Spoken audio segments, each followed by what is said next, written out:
Alors, on a les chiffres de vente des VE en France pour le mois de septembre 2024. La C3 électrique a apparemment bien marché. Le marché automobile pour le 5e mois consécutif est en baisse.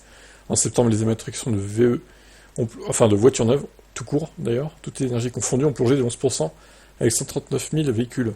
La comparaison se fait toutefois avec un bon mois de septembre 2023, qui avait été porté par un effet rattrapage suite à la pénurie des composants électroniques. Ouais, ça fausse un peu la donne. De son côté, l'électrique recule de 6,2%, mais dans un total en chute, sa part de marché atteint de nouveau la barre des 20%, ce qui n'avait pas été fait en 2024 jusque-là. Le bilan des électriques est toutefois particulier. Il a été en bonne partie sauvé par les débuts de la livraison de la C3 électrique. Ils ont d'ailleurs mis les bouchées doubles lors des derniers jours de septembre pour immatriculer un maximum de C3 prises dans le cadre de leasing social. Il fallait en effet livrer avant le 30 septembre pour profiter des avantageux de ce dispositif. En peu de temps, la firme au chevron a donc immatriculé 3626 IC3. Ça n'a toutefois pas été suffisant pour être en tête du palmarès, puisque le modèle Y a connu une bonne rentrée avec 4591 immatriculations, la C3 est deuxième, mais sans elle, le marché électrique aurait connu une grosse chute. Alors, trêve de bavardage, voici le tableau. Modèle Y est en tête, 9% en recul, mais bon. Premier quand même, C3, donc 3626, la Peugeot 208 est loin derrière, 1400 à vente, le Scénic, quatrième, 1264 ventes. Renault R5, 1101.